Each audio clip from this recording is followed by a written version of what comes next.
Okay, so good morning, and for some of us, it's earlier morning. Teresa is out in Alaska. So, what time is it there, Teresa? By the way.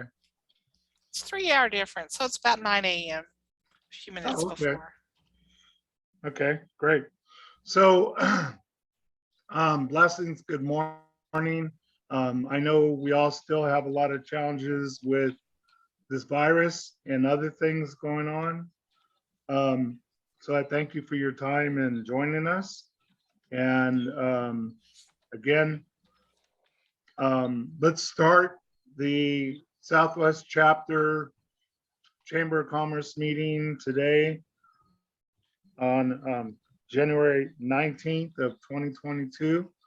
And I'm going to ask the Honorable Teresa Rule if you would give us a welcoming prayer. I'd appreciate it. Thank you, Come on, I know John. you have a good heart. Come on. Dear Heavenly Father and source of all wisdom, thank you for allowing us to gather today in friendship and fellowship as we learn more about how we can support each other in our daily lives and in our business lives. May our ears be open to hear and listen to the wisdom of our fellow attendees.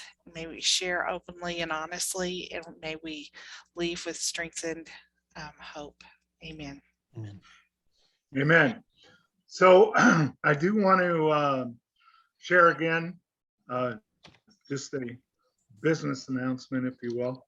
You can be a member of the chamber and attend Zoom meetings, and in some cases not, and attend any of the chamber meetings. But once you do become a member, and there's different membership levels, and you do not have to be Native American to be a member. We just want like-minded people that are about helping to build the communities and areas. I know I may not look it, but I am on the Caddo Indian roll out of Bingo, Oklahoma. And my grandfather, Michael Martin, Chief Silverman, was the last recognized traditional chief. There you go, Teresa, of the Caddo Indian Nation. And that's him on our logo that I utilize. So I just wanted everyone to know that anyone you're talking to, please encourage them to join our membership. And keep in mind, we have annual events and monthly events at each of the chapters. Teresa has blessed us speaking at some of those as well, as her knowledge is needed really worldwide. So I speak from listening to her several times. So what I'd like us to start with, and whether you're a member, let us know if you're a member or you're not, and then what are your what your business is, and what your main clients are, and how we can help you in networking with that. Because again, part of all this is networking, and vice versa. Okay, so let's go ahead and Teresa, I'm going to wait till your presentation for you, but let's go ahead and start with Randy Haas. Welcome, Randy.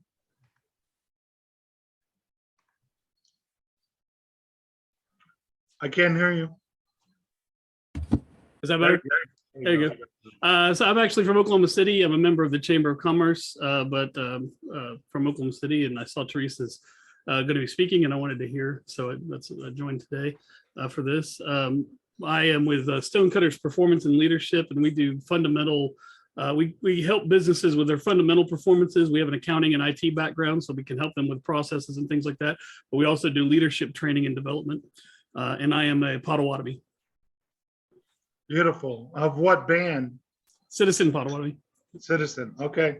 As you know, also Oneida, but I'm not enrolled on Oneida. So. Okay. So as you know, there's several Potawatomi bands. We also work with the others, including the one in Nicodemus, Kansas. So, so, and what is the name of your organization again? Sorry. Stonecutters Performance and Leadership. And Great. And if you could put your information in the chat as well. And thank you for joining us. And he's a perfect example of what I shared. If you're a member somewhere else or live somewhere else and want to see what the chambers are all about, you know, we welcome that, and feel free to share the information, and we appreciate it. Okay, next, let's go to Bob Moore. Well, I'm Bob Moore. I do financial consultant work for Hillary Communications, telecommunication company that does high-speed internet and cable and telephone across Oklahoma and Texas and a couple other states now. So we're definitely interested in the fiber and the high security. That's great. And sorry, I know you're humble. How long have you been in the industry? Oh, I've been doing this for, I do commercial financing and for 40 years, but I've been doing stuff for telecommunications for about 25 years. Okay, I just wanted you to share the earned gray hairs, that's all. Yeah, unfortunately it shows. Well, mine does now too, before and after. So thank you very much. And then let's go to Courtney. And you're on mute, Courtney. If you're on the phone, it's *6.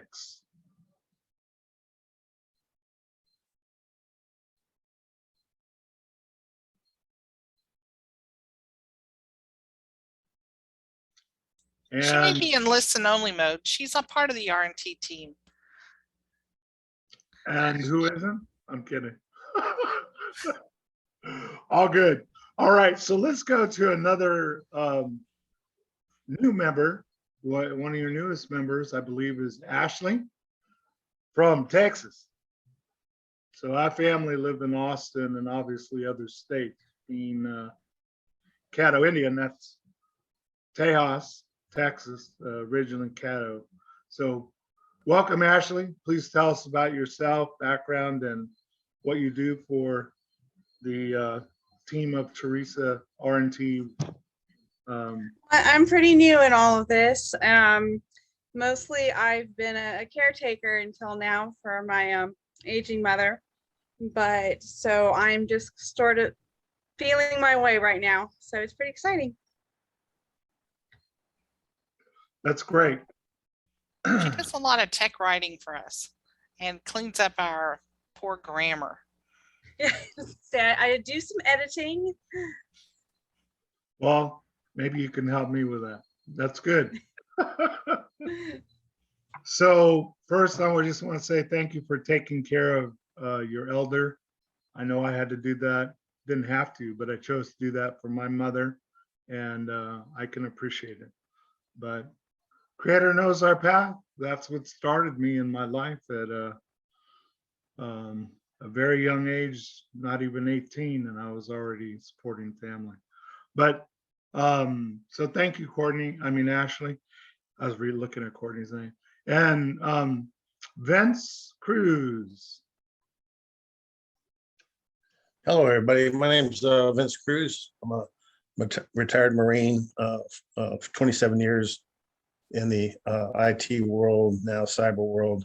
I joined the Marine Corps right after the Pony Express was retired, and they started something called telegraph and Morse code. I'm not kidding. It's like, holy mackerel, this is crazy.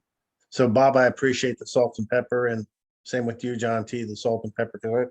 There's a little salt and pepper going on here. And I'm the Chief Operating Officer for RNT and one of Teresa's helpers when it comes to audits and assessments. And thank you for having me. You're welcome. I just want a point of clarification. I didn't know that Marines retire.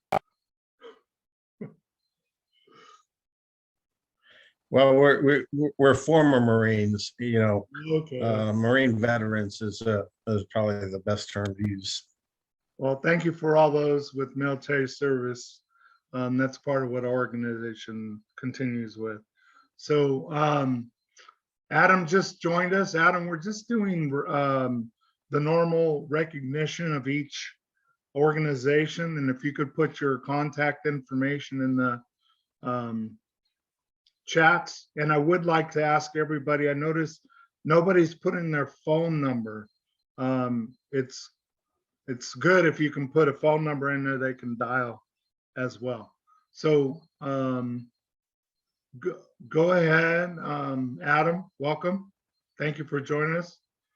Looks like you're in the West area too, are you? No, I'm in Milwaukee, but I figured it was festive for Teresa's There you go. speech, so. Well, that's why she put the mountain back there. We're keeping an eye out for polar bears for her, but go ahead. Sorry, Adam. Nope, that was it. Well, what organization are you Oh, with? Sure, yeah. I am with Hardis. We are a software as a service company that has been formed to help increase efficiency with virtual property management. So we're kind of in the software industry as well as the real estate side of things. When you say real estate, how do you mean? More so for property management, but just trying to, create efficiencies for the property owners and the property management companies as well. Hey, Adam, do you represent very many builders or just your company that does the property management themselves? We can do both. We cater to any different size, whether you're a one-off, have a mom and pop, or otherwise, one of our larger clients has over a couple thousand units right now. So we can cater to both. Okay. Well, thank you for joining us. That's great. And as we Thank you. go through, once Teresa presents, we will have Q&A. So feel free to make notes or put them in the chat.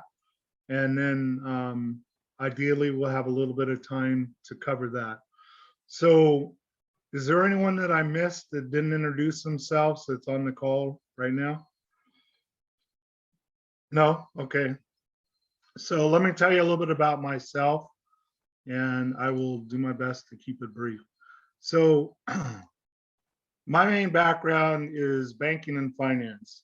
I'm the author of The Millionaire Loan Officer and real estate. So I'm the only real estate mortgage trainer ever in the entire United States to get a letter of recommendation and support from all the top banking associations, even after the mortgage debacle and prior, going back for my 30-year communication sales training system in all industries. And I've taken it all around the world, consulting and training and in setting up training centers, call centers, data centers.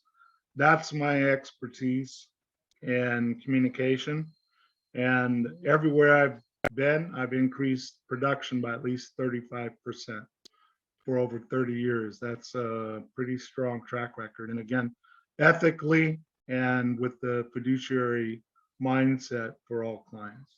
So that's my background. And then I'm a member of the Caddo Indian tribe. And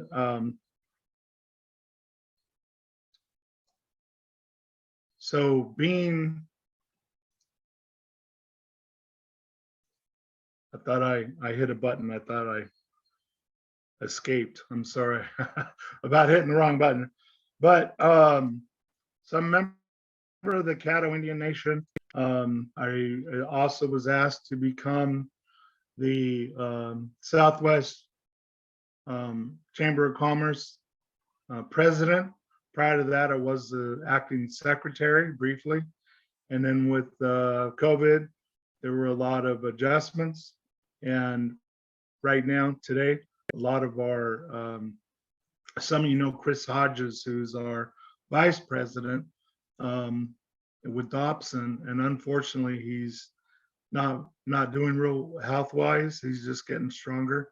So anyone that can send prayers for him and his family, that would be great. Jim Henson, not the Muppet guy, but out of Medicine Park, who was also a mayor in Texas and has a vast background in business, is our treasurer. And then we have our secretary, who's Shannon and Berzak, and her husband, Tom, presented last month's seminar, which I hope you all attended. Their expertise is in architecture.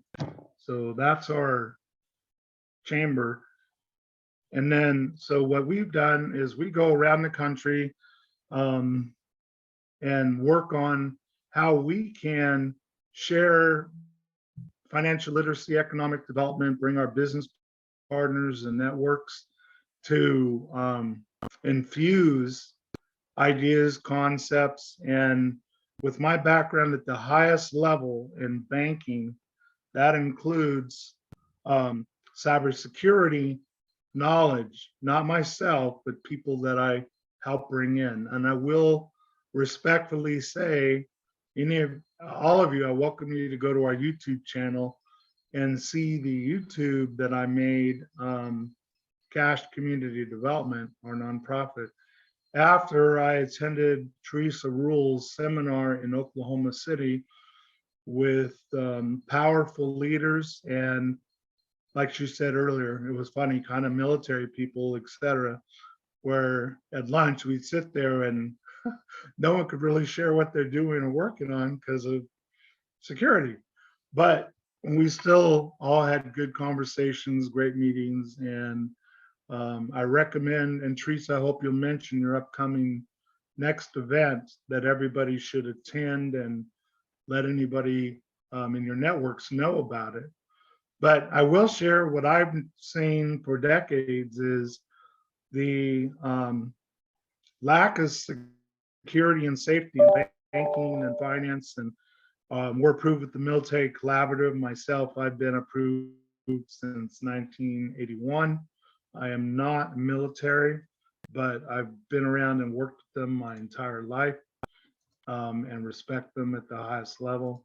So in that, I know that there's a great need for protections, and especially with the tribes, with tribal cards, etc., per caps, payouts, anything, all these different avenues are in huge need.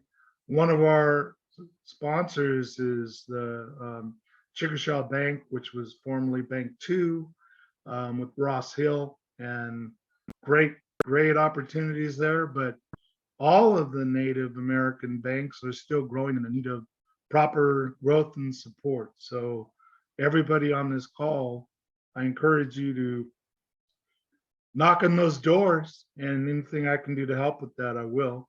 I will say that Teresa Rule and RNT has been one of our sponsors, and by that allows us to share and integrate networking and knowledge. And again, cybersecurity is great, but again, if you also don't have your staff or people that are not at those levels, they still need communication and being able to speak to clients and reach out, especially in today's world now, we're seeing more and more remote. So that is a brief of John T. Moss, and a little more because I want everyone to understand about us, the chapter, and what we're working towards. And I moved here to Lawton because of projects that we're working on. We spoke at the United Nations April 29th with huge amounts of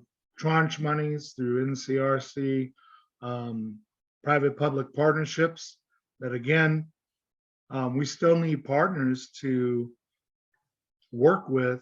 And on those. So as an example, PNC Bank and NCRC, we already are part of the signed agreement for $88 billion. And that starts to be released on, and you can Google it, on January 22nd of this year. So we're only talking a couple days. So these are things we and our teams and networks have been working towards. So one of my, again, high respect to Teresa and her team, because I will tell you, I thought I knew a lot. And even what I heard and saw with speakers and events at the Oklahoma event, I went out of there nervous for my clients and people, because it is scary how vulnerable we in the US are, and I hate to say it, but especially our tribes. And others thing is small businesses, and Teresa has an answer for that as well.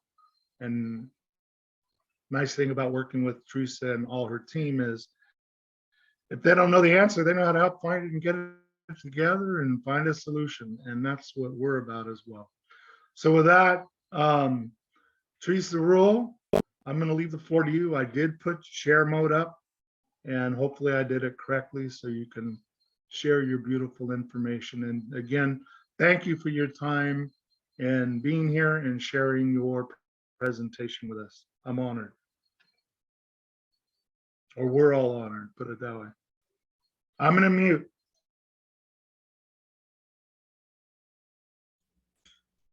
Better. Thank you for, first of all, for the invitation to come present to your members, and always great to talk to ACO team. We're members of the Oklahoma City chapter, and I love the fellowship and the networking opportunities available in ACO.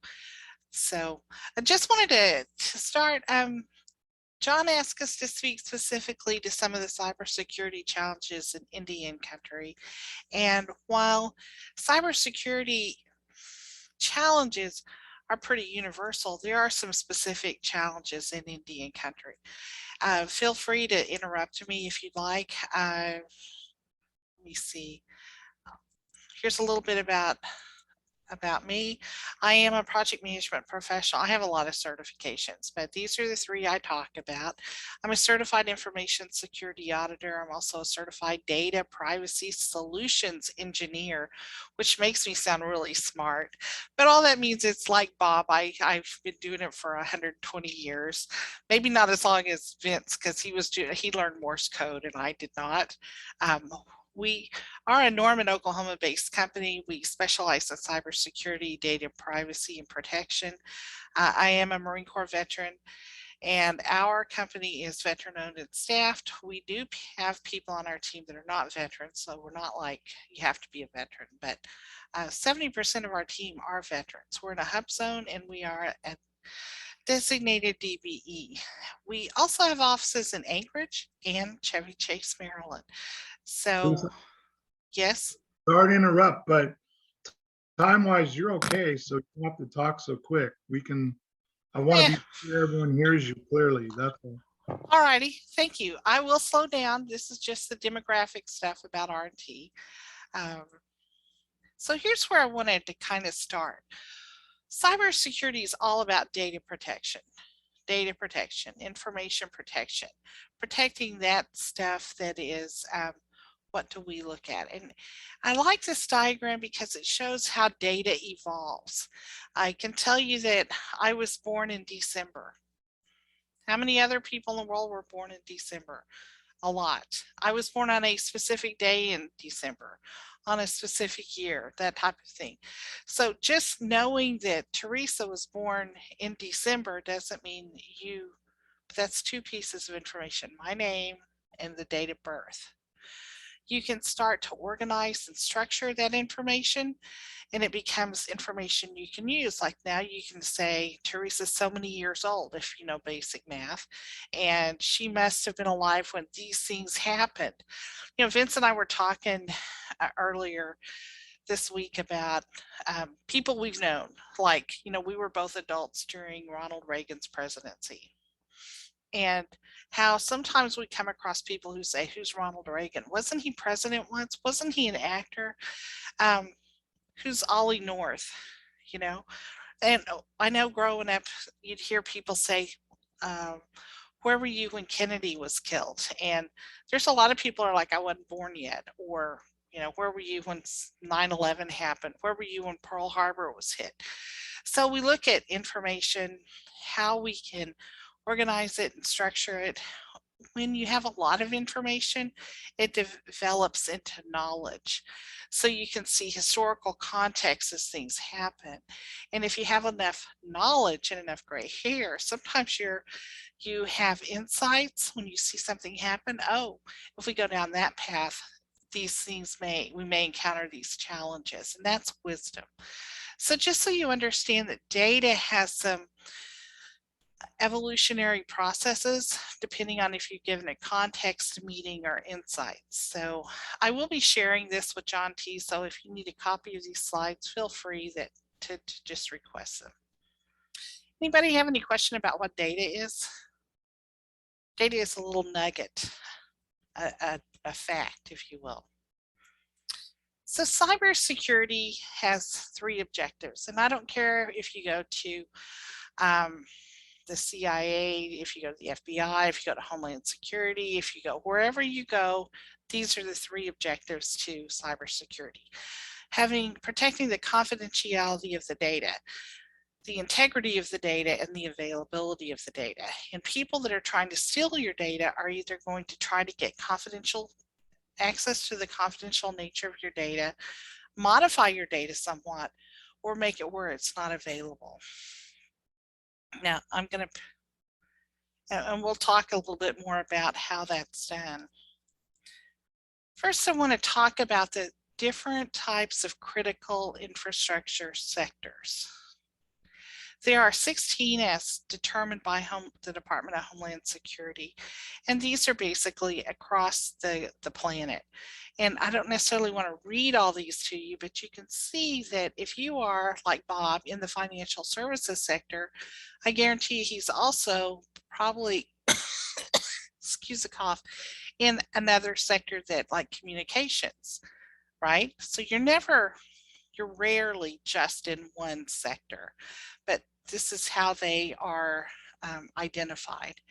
Each one of these sectors has a support group, not just within the industry itself, but also within Homeland Security, within the FBI. So there's a lot of organizations that support cybersecurity in a critical infrastructure sector. This is important because no matter what your business is, if you have questions, there's a lot of free information out there to support this. So Bob, I am picking on you because Randy disappeared from my screen. Probably just a scrolling issue, but have you ever, well, I don't want to put you on the spot like that, but would you take advantage of knowing that there were newsletters you could get that talk about cybersecurity challenges in the financial sector? Yeah, sure. And Adam, I know you worked in healthcare. You do the same thing. People in IT, people in transportation. Transportation is not just cars, it's also airports, it's also spaceports like we have in Burns Flat, and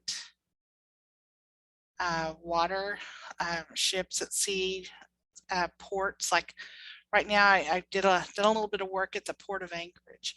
It was very cold. It was in the minus degrees that day, and it was very cold and dark. But interesting to see that cybersecurity challenges, you can take them from one sector to another, and there's a lot of commonality because they're all trying to protect the confidentiality, the integrity, and the availability of data. So I want to make sure everybody understands that there are different infrastructure sectors and very nuanced, if you will. Adam, you're working in commercial real estate, commercial facility sector. This includes things like casinos. It also includes churches or convention centers, commercial real estate, and I think there's 9 different categories under commercial real estate. But if you look at Indian country and you're saying, well, a casino, for instance, what is that going to include? It's going to have a lot to do with the commercial facilities. It'll also have financial services sector. Okay. There's going to be some energy involved. Every casino has to have water and wastewater. As far as I know, I've never been to one that didn't have fresh water to drink and wastewater to process out. So you can look at any one of these, and if you're approaching cybersecurity in Indian country, you need to understand where those challenges are.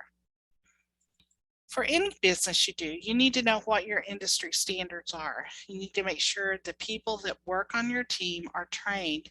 You need to understand how to secure the specific unique technology in your industry. We suggest that you do that by getting assessed. An assessment is kind of like going to see the dentist. Now, I know that twice a year, my insurance sends me off to get my teeth cleaned. And if I skip it, that's not good, right? As we know that there are annual things we do for bodily maintenance, or we file our taxes, we do things on a regular basis. Having a security assessment is one of those things. The other thing you need to do is battle complacency on your team. Here's an example. Well, we're out at the end of a gravel road in Garfield County, Oklahoma. We ain't got nothing. Nobody's going to be looking for us. If I see them coming, I got a shotgun, I can shoot their tires out. I mean, we've heard and seen a lot of stuff. We don't necessarily want to have an extra HVAC system for our IT room because that's expensive. Well, we've already been hacked once. They've taken everything we have, blah, blah, blah. Or complacency.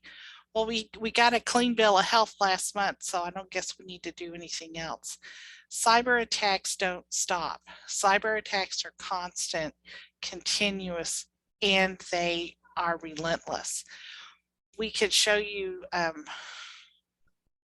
data about how many cyber attacks are occurring on any one day.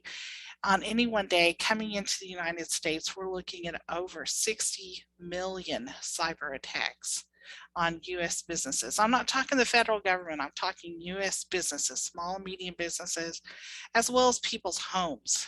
A lot more goes on in government spaces, but it's a little crazy. So cyber attacks are continuous. You should always be on your guard. It's kind of like the things you do with maintaining your own health and your own hygiene. You need to be able to do the same thing in cyberspace. Now, if you look at the types of data that are collected and exploited in Indian country, these are just some of the kinds. If you look at personal data, your name, your demographics, where do you live? How do we get in touch with you? What tribe are you? What blood quantum are you within a tribe? Have you gone to school? What's your education level? What's your veteran status? All that kind of demographic information. There's probably about 48 things you could list under personal data, but just to give you an idea, they won't all fit on this graphic and you won't be able to see it.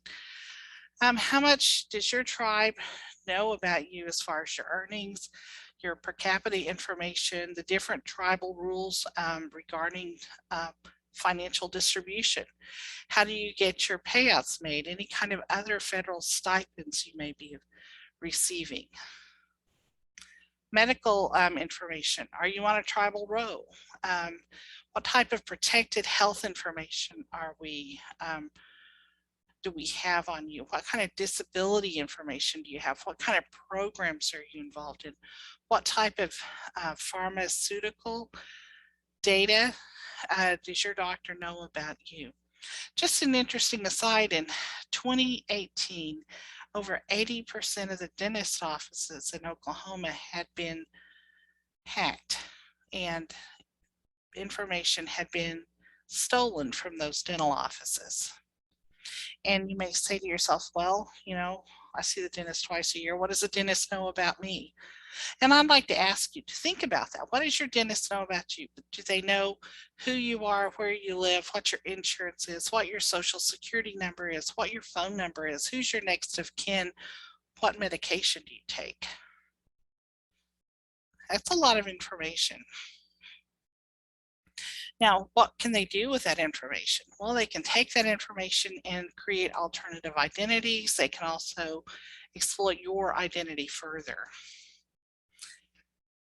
And I'm not a criminologist, so, but I will say this, the kind of data that's the most valuable is that for children under the age of 5, because, well, they are.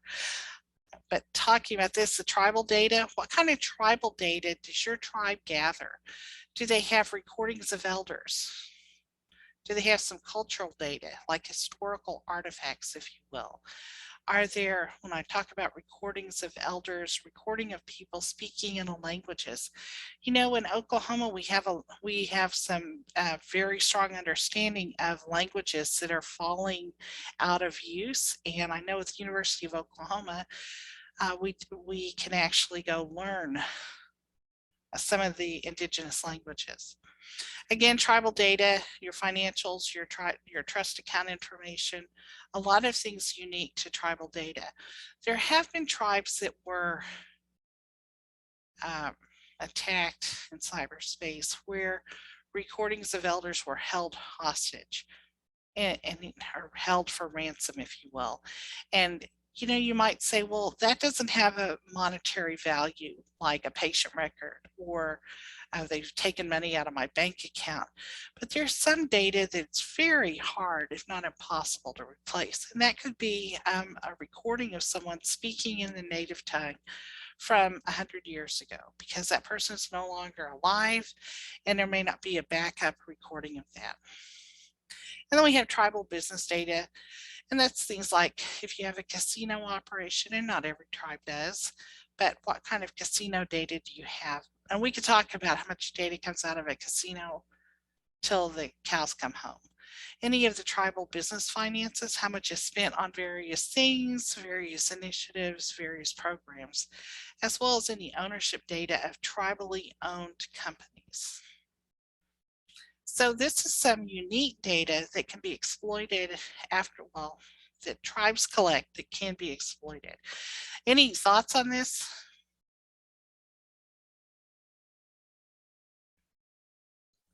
Yes, I do. This is John.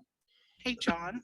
Hey, John. So again, with my background in banking and finance and real estate, another area that I've seen, you know, obviously identity theft and so forth, but also like, let's go to the dentist. You know, who is your emergency contact? And then when they get that information, there's times they go after them and say, such and such has happened, we need you to confirm this. And they then become a victim. And there's many other avenues as are all areas that need to be protected. And just like Teresa talked about her event, even people coming and walking in your building for a tour or something, that can make you vulnerable as well. And anyway, just wanted to mention identity theft is definitely something that's been going on since technology, before tech. That's true. Thanks, John. Well, on that note, I want to talk about the different levels of cybersecurity operations. And we talk, there's 4 different levels. One is a tactical level, and that's, a lot of people think of that as the technical stuff, like what your IT person does. And if you look at how the percentage of cybersecurity that's affected by the technical challenges, it's 10%. We hear a lot, oh, I don't have an IT background, I can't help you with cybersecurity. Well, that's only 10% of cybersecurity. 10% is also at the management or leadership level, and that's someone making a decision to do the right thing for cybersecurity. But 80% of the challenges that are faced are at the operational level. I don't have a percentage assigned to privacy because privacy affects at the tactical level, operational level, and at the management level. So just so you know that there are actually 4 types of cybersecurity expertise. And I will put in a plug for our RNT. We do data privacy as a service, and we help people that don't have any privacy consultants come up with a plan to help protect data and be compliant with all the different updated privacy laws. So whenever you're working within an industry, you should know what the requirements and references are. Now, this particular list has to do with people that are supporting the defense industrial base. And I was thinking a lot, you might have a lot of people that are involved in support at Fort Sill, but Randy and Bob are not necessarily in that crowd. But my point here is whatever your compliance requirement is, there's going to be a regulation somewhere that you can read and become familiar with. If you're doing any type of government contracting, you need to understand what those requirements are. You have to have an assessment done at least once every 3 years, at least. Sometimes it's more often than that. You have to have someone, an outside third-party assessing organization, certify that you are actually compliant, and RNT does that work. You have to develop a cyber mature culture. So if I were asking Ashley, who's new to our team, can you share your password? Hopefully she would say, no, you can't share your password. And that should be the same thing with everyone else on this call and in an organization. A cyber mature culture. Do I lock my computer when I walk away from it? How often and how robust do I need to have to protect my identification? You need to be able to incorporate your cybersecurity into the routine things you do. We have,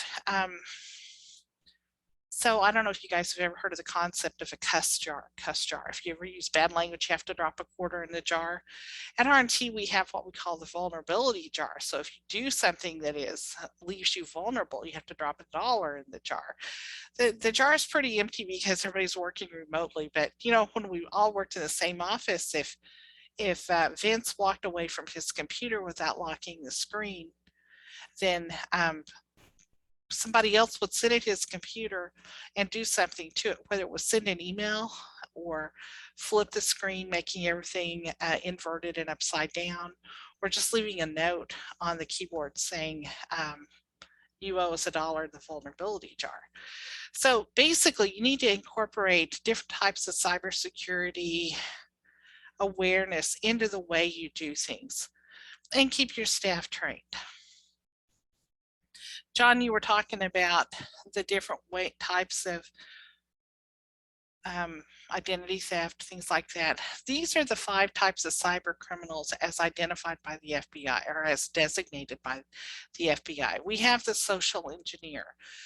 We have a spearfisher. Social engineer is somebody who gets you to voluntarily give up information. I'm a very good social engineer. I can get people to tell me all kinds of things that mostly I don't want to know, but a spearfisher is somebody who sends out those bogus emails and says, you know, you just won a free Amazon gift card, stuff like that. A hacker is somebody who intentionally sets out to steal information. Now, I'm an ethical hacker, certified ethical hacker, which means according to my code of conduct, I can't hack into John T. Moss's, you know, cochlear ear implant, not that he has one, unless I'm contractually, you know, called upon to do so. Anything that's implanted in your body that's not encrypted can be compromised. The rogue employee. Now, if you look at this picture, our employee has a little puff of, I'll just call it anger steam, you know, and the rogue employee is somebody who can turn into an insider threat. And I don't really have any slides on insider threat, but I guarantee you insider threat is the #1 cause of vulnerability breaches. in industry today. And then the ransom artist, and that's somebody who steals your data, give me money and I'll give it back. I think we've heard a lot about ransomware in the last couple of years. So social engineering can happen a lot of different ways, in person or on the phone or digitally. So in person, when you, those of you who've met me know I walk with a cane, I'm an old lady, blah, blah, blah. And I can get people to open doors for me. I can get people to allow me to sit in their office and rest. I can't tell you the things I've done because I pull the crippled old lady outfit, the card out. So no matter, and here's the thing, you know why I get by with that? Because people are nice. They want to be nice. They want to be helpful. Nice is a 4-letter word in cybersecurity. Nice is not I'll just say that nice is a 4-letter word in cybersecurity. Those of us who are old enough can remember that expression, trust but verify. I want to trust you, but I need to see proof of identification. I want to trust you, but instead of having you sit in my office and wait, I'm going to have you sit in our client waiting area after you signed in, that type of thing. Whenever people come into your world and you want to be nice to them, think about this. Nice is not a good word in cybersecurity. You need to trust but verify. So when somebody like me walks into your office and they're trying to just even sit down in your space, that's a potential social engineering attack. A phone call. I can't tell you how many times a week I get a call from somebody wanting to buy my house, extend my car warranty, let me know that Hilton recognizes me as a valued customer and they want to send me to a resort for free. Anybody else get those calls? Of course, we all get those calls. All the time. We have an entire presentation on how to report those calls, by the way, to the Federal Trade Commission. And that's one of the things on our YouTube channel. Thank you, Courtney, for doing that for us. Digital attacks and social engineering. I've got an example of one of these. I had another one, but I figured this is fine. Now, if you notice the address that this Amazon Prime order came, this looks like a smart TV. I ordered a smart TV for what, $1,200, $1,300, and it came from mregarty@gmail.com. How many of you guys have received a legitimate thing from Amazon through a Gmail account? Right? It doesn't happen. It's going to say at amazon.com, right? How many of you have gotten bogus emails from a Gmail account or a .ru account or a .io account? Look at the whatever. If it's legitimate, you're not going to see the Gmail account. You're going to see, or Yahoo or whatever, you'll see amazon.com. That doesn't mean you can't spoof the amazon.com account, just that that's where it is. Okay, so I don't live in Tennessee. I've never lived in Kingsport, Tennessee. I have driven through it on I-40, but so when you see something like this and they want you to call, what happens when you call? Has anyone ever made the phone call? They try to get additional information from you. They try to convince you that you've done something, and it's very irritating. It brings a lot of negative energy into your day.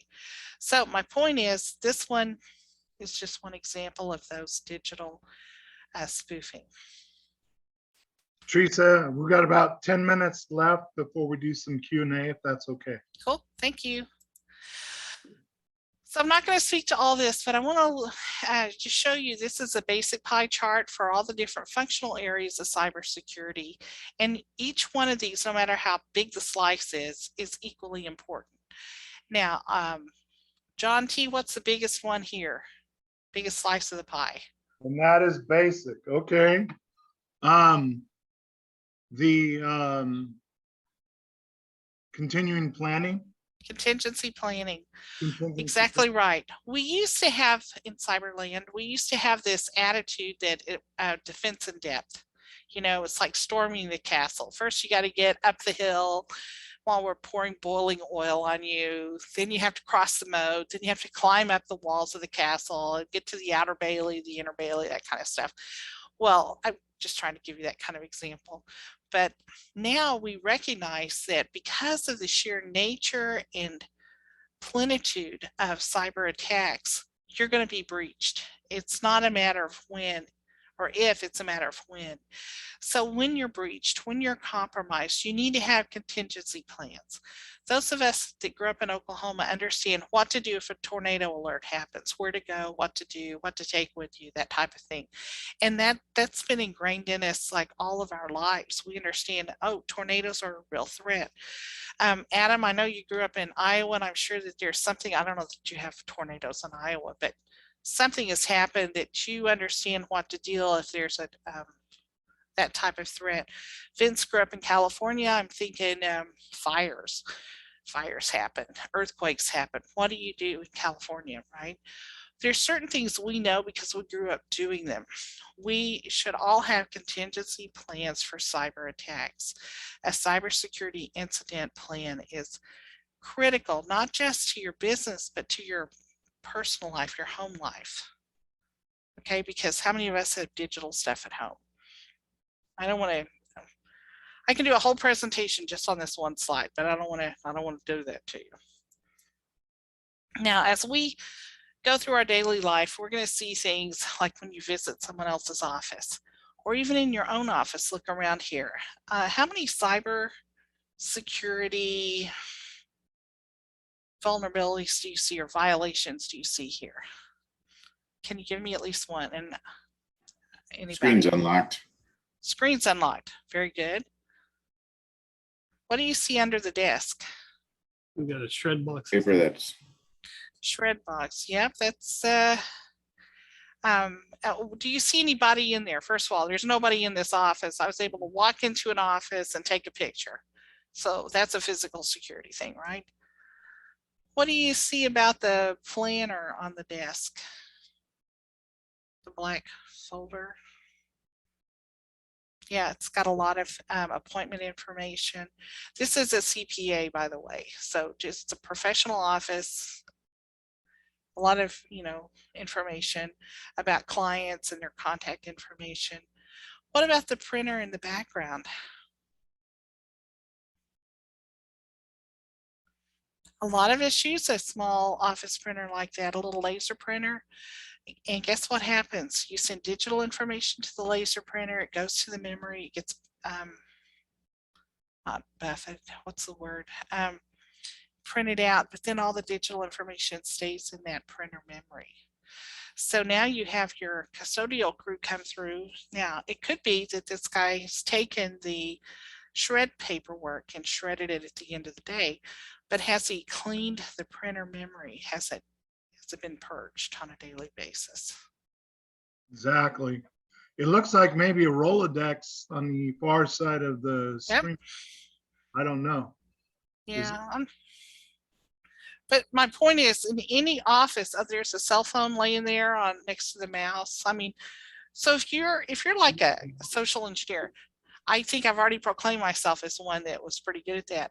When I'm asked to just sit and wait for someone, I'm just sitting there thinking, and here's a violation, and here's a violation, here's a violation. And it's just something I can't not do. It's kind of like when you're with Adam and he sees somebody walking down the mall and he can say, oh, I bet they had a knee replacement, because in his former life, he's a physical therapist, right? So he's trained to see certain things. John T., you're trained to see certain things. This picture I just throw in there because it makes Vince cringe. Now, I don't know if you can tell, but there's actually a human body sitting there at that at this desk. And I took this picture without that person knowing I took the picture. So now I've taken a recording device into a bank. But what is this big gray thing? Does anyone know? It's a space heater. It's even blinking all the time, and we tell them not to do it, but they would violate that. Yep. So maintenance of your equipment is a huge, huge requirement in cybersecurity. How do you think that CPU is going to hold up with a space heater on? What, 2 inches away from it? I mean, Not good, not yeah, good. not good. Here's my Ollie North slide. Adam, do not ask me who Ollie North is. I'll hurt you. Well, I have to find you first. But one of the things we need to do is take care of our media, shred it. What would be a better approach to shredding than this kind of shredder?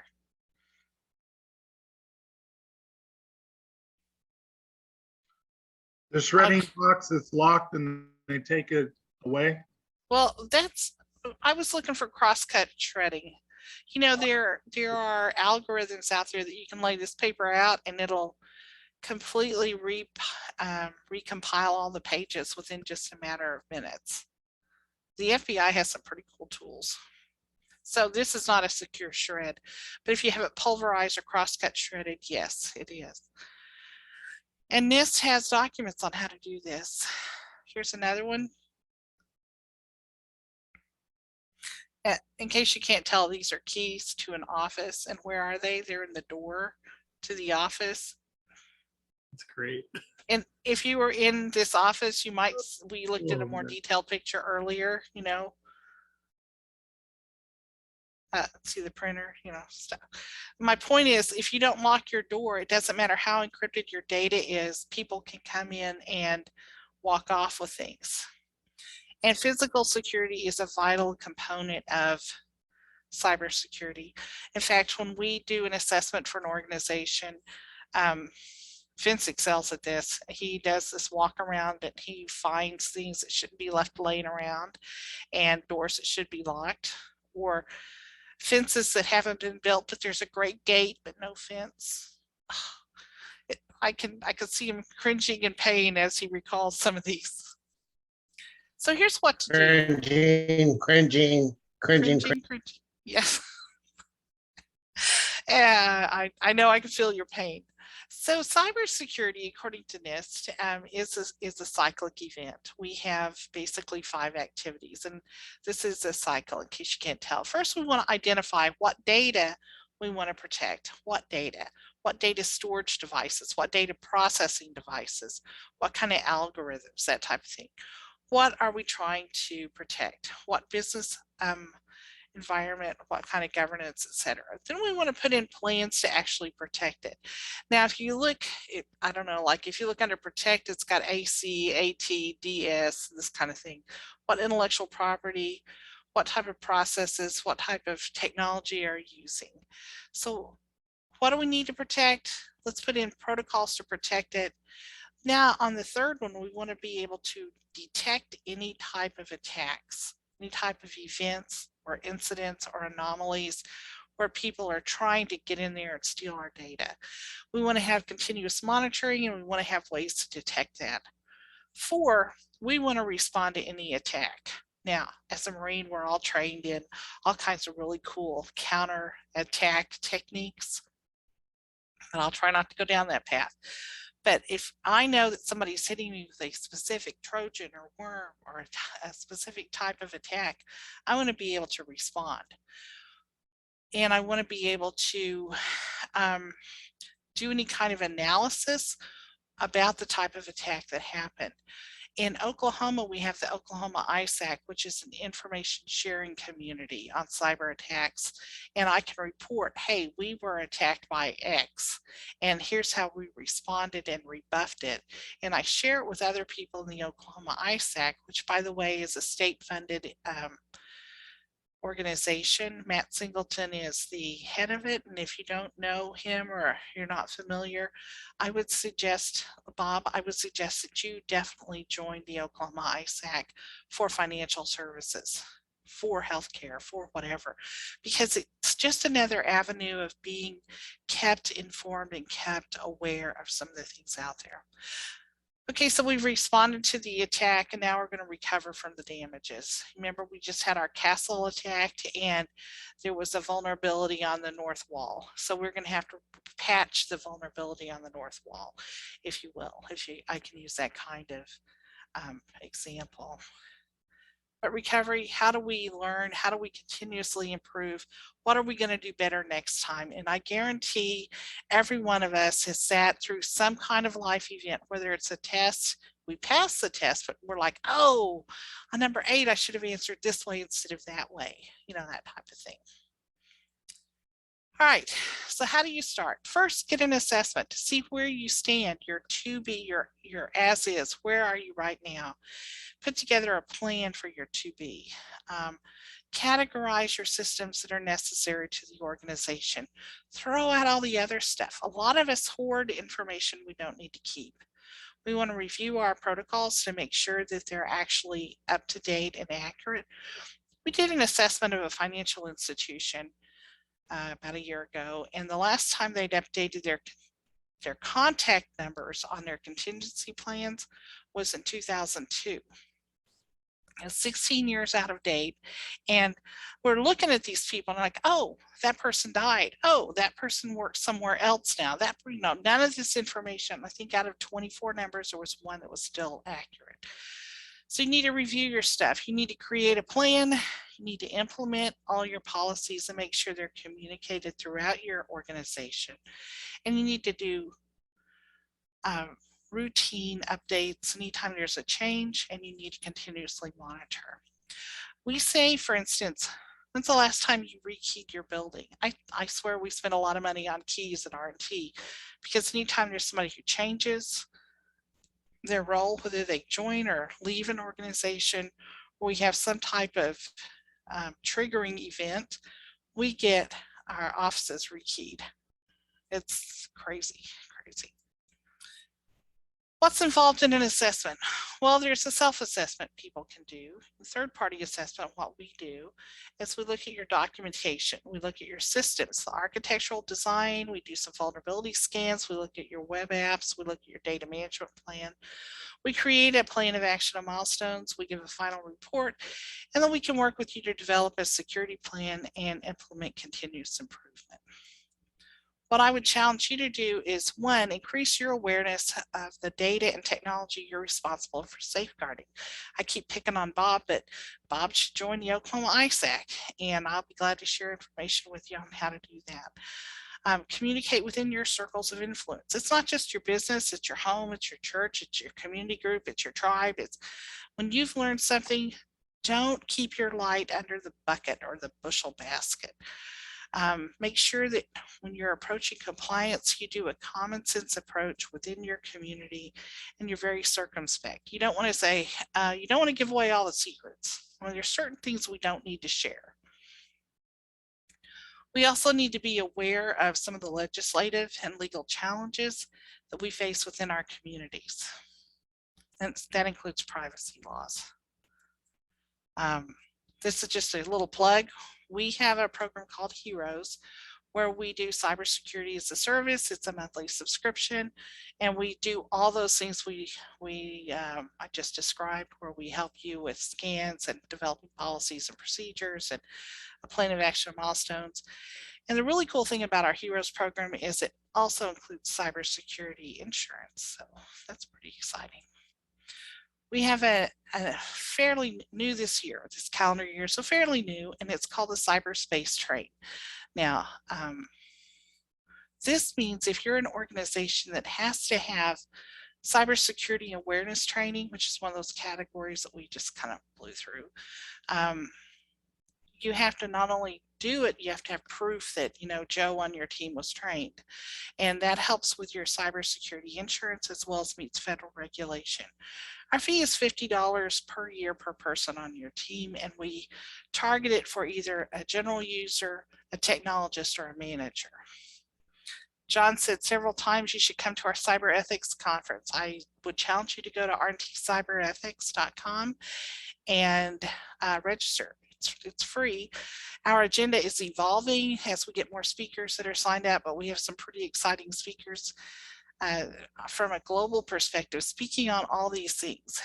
It's done through Zoom, so you don't have to be there for every session, because, you know, not everybody can take 3 days of their life and spend it at a conference. But I can tell you that Courtney and Ashley will polish up our recordings and post them on our YouTube channel after the fact. And if you have any questions, here's how to reach me. John, I'm done. Are you think I took- sure? Are you sure? I probably didn't talk fast enough, did I? No, you did great. I know we went over just slightly, but you had such a great presentation, and I think anyone had any burning questions, they would have jumped in. But I do want to leave some Q&A time. So first, let's open the floor. Does anybody have any questions for Teresa or insights you want to share that you think we all should know? Time-wise, if we can do that, let's try it. Anybody? And I know Randy had to go. Adam, you've got that look like, yeah, I want to say something, but No, I was just gonna put a plug in that to everyone, but I guess I don't have to type it out. The cybersecurity conference is awesome. I've gone for the last couple of years, and it's just amazing the amount of implications and ways in which the cybersecurity threats are expressing themselves throughout the world in all sorts of different industries. Plus, it's a great way to network and to just to learn. So We had the FBI talking about a case in Iowa, not far from where Adam grew up. And I think that was, I could just see the look of, oh my God, that happened in Iowa on his face. So. thanks, Adam. And I agree. I've been there and plan to attend for sure. Any other questions, anybody? Courtney, Ashley, Bob, sir? Bob's on mute. All right, so I'd like to add something. Imagine that, Teresa. So Teresa and I met through a chamber meeting, and I'm honored I did, and she didn't know us here in town. And when she was telling me, after I discussed my background and we started talking, and she was telling me about the upcoming event, I let her know one of the cyber professionals that I've worked with for decades is Walter O'Brien. Now, Walter O'Brien, Teresa, I hope you reach out to again, but he's who they made the television series Scorpions about. He's got a higher IQ than Einstein did, okay? And he's done amazing things. So Teresa's like, Walter? I said, yeah, I can put you in touch with them and maybe he'd be a speaker. She's like, that'd be great.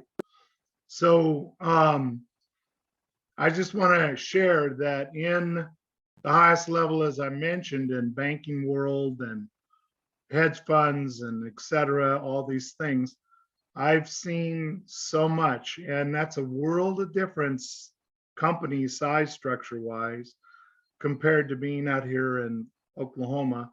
I get it.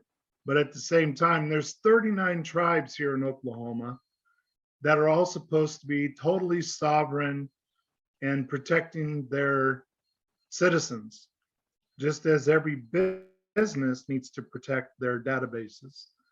And the things I've seen and learned from Teresa and her speakers, including from universities, et cetera, is amazing. And like I said, I thought I knew a lot. And like her, I've seen so many violations when I walk into offices or I'm, again, consulting wise, I walk into corporations that I'm contracted. And typically I walk around for 3 days making notes and so forth. And then I present my pricing is what I see are, assessment wise, what do we need to start to help fix all of this? And a lot of it is like you're talking about, the users of all of these facilities need to have someone that can clearly get the message through to them. And I commend Teresa and her team for doing that. One thing I would like you briefly just to share for the video, Teresa, what does RNT stand for? You're muted. well, anybody on my team could have answered that. RNT stands for Randy and Teresa. We're both retired Marines. We're married. We've been married 40 years. We have 6 children, and we both have our specializations in cybersecurity. I'm an auditor. Randy has other skills, mostly in operational management of cybersecurity. And he does most of the work that's done on an international basis, and I do things that are domestic. By domestic, I mean within the United States. Thank you. And like you, I'm sure myself for sure, non-disclosures, non-competes are something that at times when I'm asked questions in front of others, I can't answer them because I'm not allowed to at that point. So I respect that you and your team have always been phenomenal in that, and including attending your event, everybody is respectful of what it means to be cybersecurity. So I just want to again thank everybody for joining. Thank you for putting your information in the chat. Again, this is going to be, it is recorded, so we'll save that. And anyone that wants to get access to that, let me know afterwards and I can get that to you. And again, we continue to look forward to having more speakers in different areas that are engaging. And again, please, anybody you know of that is not part of a chamber, ours or someone, please encourage them to get signed up. We had 13 plus people registered, but I was not aware that Zoom is asking everyone to set up a new account. So that might be partly why I know some of the people didn't show, because I had got some emails that 3 times and I kept sending them different links, but apparently they couldn't get in. So any last questions anybody has? No? Okay. And again, the information in the chat, if you go to the chat on the far, you guys saw cyber, you probably know, but if you go to the chat on the right side, the 3 little dots, not the 3 little piggies, but 3 little dots, click on that and you can save the chat and you'll have everybody's information that put it in there, and be respectful of their information. But blessings, everyone. Thank you. Stay safe. And next month, we'll look forward to having another speaker of an event. And thank you so much. Okay. Take care. Thanks, John. Take Hey, care. Thank you, everybody. Bye. Stay warm, Teresa.